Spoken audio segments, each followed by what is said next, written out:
respond to the statements that Kennedy children made last year that Mrs. Lincoln took things she had no right to take? It's unfortunate. We settled all that very amicably, and unfortunately, they don't contain the rest of the story in newspapers. No offense, but in 1992, John Kennedy, I have a 2-page letter in my possession that John wrote to Mrs. Lincoln, pleading with her to give the rest of her material to the Kennedy Library, and she chose not to. She chose to give a lot to me. And after that letter in 92, she gave 2 wonderful, huge file cabinets to the library. The director, Mr. Garrett, wrote a wonderful thank you letter, which I have copies of all these I can show you. And so, for them to do what they did then, it was interesting, but we settled, and it's over. This is a wonderful occasion. I think if they came through here privately, and hopefully they will at some point, Carrie McCarthy, who's a cousin, was in tears the first time we brought it over. So it's a wonderful show. These are some really personal items, like a nail clipper. Well, yeah, but you have to look at it. For instance, I always tell the story of a wallet. I mean, he was a guy who knew a wallet is a personal object. Ladies have purses, gentlemen have wallets. A gentleman made a comment to President Kennedy, Jack, that wallet is horrible. And he looked at it and said, it is. Mrs. Lincoln, get me a new wallet. Throws it on her desk. She goes and gets a new wallet. Takes all of the things painstakingly out of the wallet, puts it back in the wallet, hands the president his wallet, and there's this ugly, dirty wallet.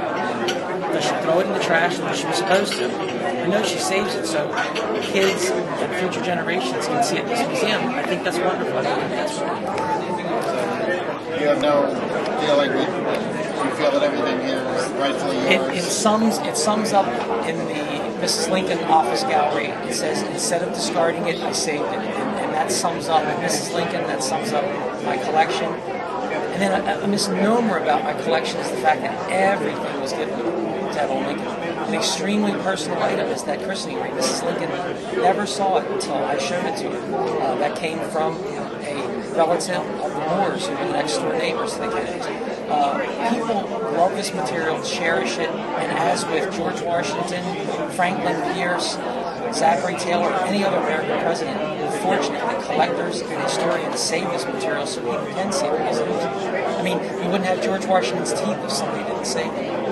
If they were just his ivory teeth, they'd be thrown away. But they're saved in the Smithsonian. That's where they belong. They belong in a museum. That's why I never wanted a museum in a rehabbed building on 95, because I felt that these items are so personal to be in a venue like that. I mean, we're standing in a real museum with 2 real former curators of the Smithsonian, and they, along with me, have given this collection the ultimate respect that it deserves. St. Times said that you could sell your collection at any point for $5 million. Is that true? And how would you put a price? That's in the contract.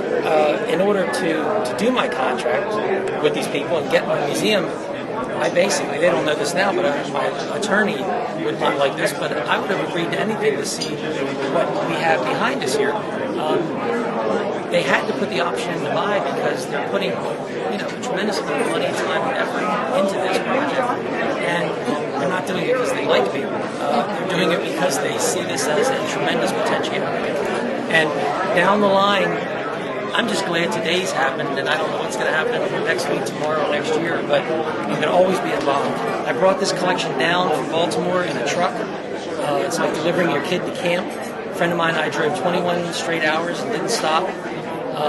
And I delivered it out front here. We put it in a vault at the Holocaust Museum and worked on it for 6 solid months until it came here, and we started to put it in cases 3 months ago. So this has been a tremendous learning experience for me. I feel like I've been involved in Museum of Curatorial Sciences 101, and I think I passed. Thank you. Thank you. Thank you very much. Jean Marvella, how are you doing? You're as pretty as ever. How are you? Well, sorry I couldn't catch you last night. Oh, you didn't even try. No, it was crazy. My mom came in. I mean, it was been insane. Is Jackie here? Yes, my wife's here. She's back there. Yep. Terrific. Yep. Well, are you going to walk through the exhibit at all? I'm going to take my son here.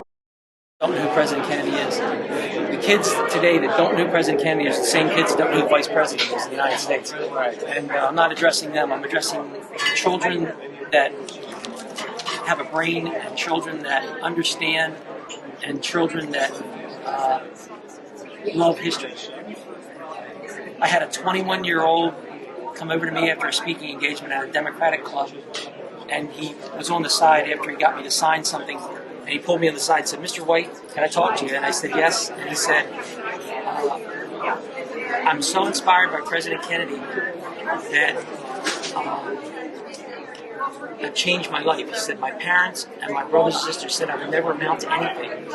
And I read President Kennedy's life, talked to people that knew President Kennedy, and he says, now I'm enrolled in FSU University at the political science course, and I owe it all to John F. Kennedy." That's a 21-year-old. So I think it's things like that I would run back and tell Mrs. Lincoln, and that keeps the legend and the memory alive. What about him do you find? What is it about him? I mean, I was a child of the 60s. My sister back here remembers. I was a child of the 60s, and I loved history. And to go to his funeral in 1963 was just an incredible moment for me because it brought all that history to life, and I was standing on the street taking pictures, taking videos, an 8mm camera, and now they're part of this collection.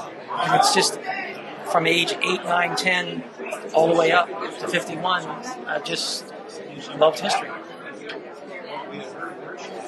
Thank you very much. Thanks. I got to go to a live shot. You do. I will catch you. Can you catch me there? I'm sorry, I got Bay News 9. That's fine. I want you to do the prioritize. Thank you.